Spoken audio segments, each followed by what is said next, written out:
अच्छा, आपको पता है कि एक बिगिनर और एक्सपीरियंस ट्रेडर जो होते हैं, स्किल ट्रेडर होता है, उनमें एक मेजर डिफरेंस क्या होता है। बिगिनर ट्रेडर की जो अप्रोच होती है ना, इस चीते की तरह होती है।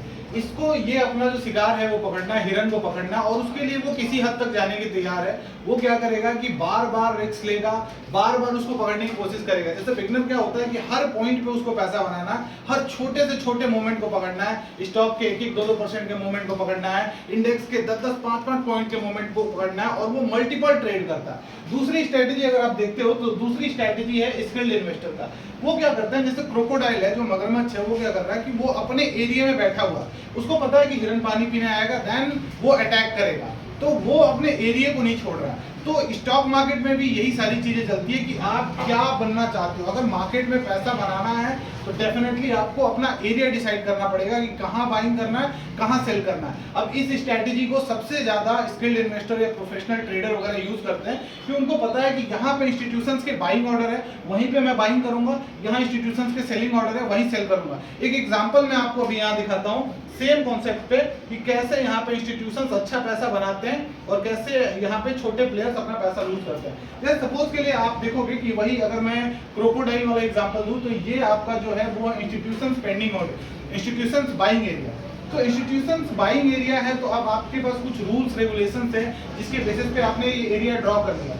अब यहाँ से स्टॉक ऊपर जाना शुरू कर देता है। यहाँ से अगर आप देखोगे तो स्टॉक का जो मोमेंटम है, स्टॉक का मोमेंटम है वो जाने लग जाता है। अब इस बीच में आप एक चीज देख रहे हो कि स्टॉक सीधा ऊपर जा रहा है, एंड ये मैंने आइडेंटिफाई कर लिया यहाँ की institution selling area.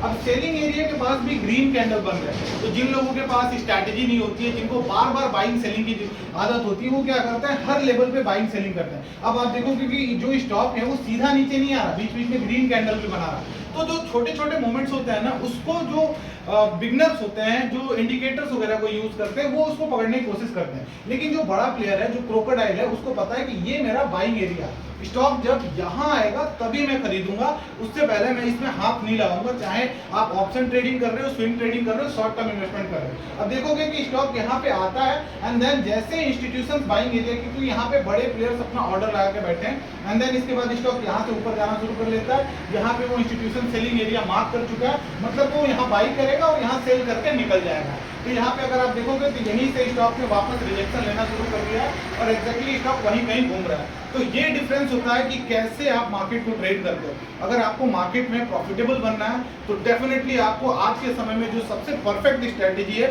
Institution pending order theory, उसको सीखना होगा। और वही थ्योरी हम सिखा रहे हैं हमारे जो 13 तारीख का जो सेमिनार होने वाला है भूतनाथ पटना में। तो अभी तक आपने रजिस्टर नहीं किया है तो नंबर नीचे है, जल्दी से इंक्वायरी करिए, और मास्टर क्लास जो 2.5 घंटे का है उसको देखिए, आपको फर्क पता चलेगा कि क्यों आपको इस सेमिनार में आना चाहिए। मिलते हैं आपसे इस सेमिनार में 13 तारीख को। Thank you so much.